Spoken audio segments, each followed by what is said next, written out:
Hello students, welcome to SSD Educational Classes and I'm your friend Kashish Mehra and today we are going to study about the hypothesis testing.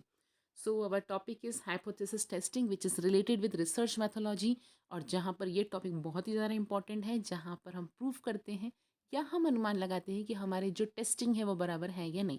लेकिन कभी भी कोई testing करने से पहले हमें hypothesis करना पड़ता है। हाइपोथेसिस का एक्चुअल मीनिंग होता है इमेजिनेशन और हम बोल सकते हैं जहाँ पर हम अप्रोप्रिएट जो चीज़ें हैं क्या हो सकती हैं क्या नहीं हो सकती ये अनुमान लगाते हैं। So let's see the meaning of hypothesis. Hypothesis is usually considered as the principal instrument in research. ये एक इम्पॉर्टेंट इंस्ट्रूमेंट है रिसर्च में। The main goal in many research studies is to check whether the data collected support certain statement और predictions. इस जगह पर हम ये चेक करते हैं कि जो भी हम डाटा कलेक्ट कर रहे हैं जो भी हम प्रिडिक्शंस कर रहे हैं वो सही जा रहे हैं कि नहीं।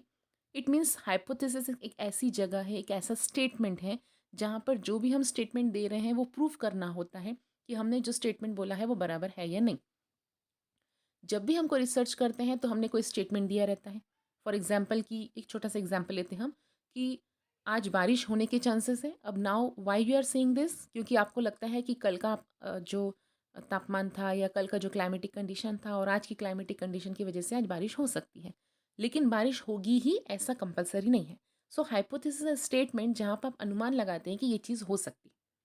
अ statical hypothesis is an assertion or conjecture concerning one or more population. अब यहाँ पर जब बात कर रहे हैं हाइपोथेसिस की तो वहाँ पे एक या दो से ज़्यादा पॉपुलेशन को साथ में लेकर सैम्पलिंग लेकर हम वहाँ पे प्रूव करते हैं कि जो हमने लाइन बोली है वो प्रूफ करना पड़ता है कि वो सही है या गलत है।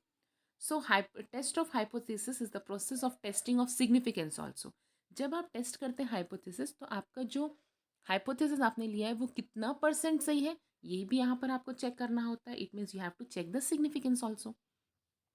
सो thus we can say that the test of significance भी कहा जाता है हाइपोथेसिस को। In short hypothesis is a testing which enable us to make profitability statement, जहाँ पर हम एक स्टेटमेंट बना सकते हैं हमारे पॉपुलेशन के पैरामीटर को काउंट करते हुए।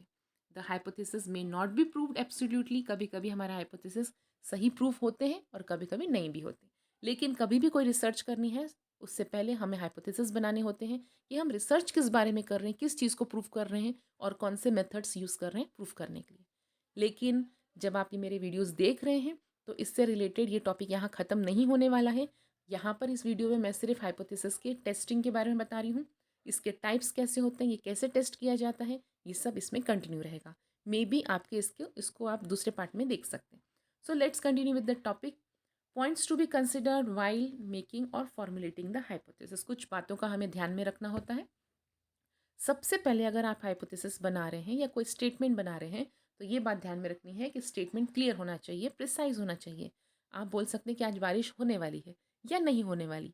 आप इसको कन्फ्यूजन स्टेटमेंट नहीं डाल सकते कि बारिश हो भी सकती है, शायद नहीं भी हो सकती है। Then this type of hypothesis is not to be considered, क्योंकि वो क्लियर नहीं है। Hypothesis should be capable of being tested. आप जो हाइपोथेसिस बना रहे हो तो वो टेस्ट होना चाहिए। मतलब आप जो भी स्टेटमेंट बना रहे हो उसको हम टेस्ट कर सके कि हाँ ये होगा या नहीं होगा। Hypothesis should state relationship between variables. कुछ वेरिएबल्स को ध्यान में रखते हुए, उनके रिलेशनशिप को ध्यान में रखते हुए हाइपोथेसिस बनाना है। आप हाइपोथेसिस अपने हिसाब से अनुमान लगा के पूरी तरीके से नहीं बना सकते। कुछ बेसिस होंगे, उस बेसिस पे आपको हाइपोथेसिस बनाने होते हैं।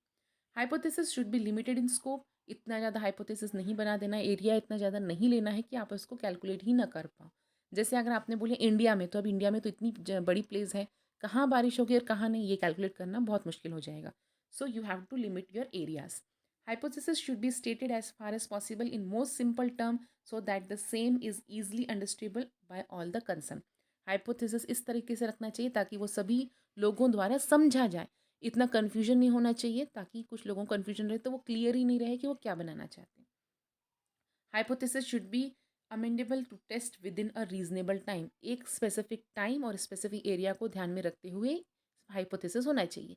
अब टाइम के लिए इसलिए बोला गया है कि अगर आपको मैंने बोला आज बारिश होगी तो इस केस में आज का मतलब हम आपको एक लिमिटेड टाइम दे रहे हैं, 24 घंटों के अंदर बारिश होने वाली है। So you have to limit your times also.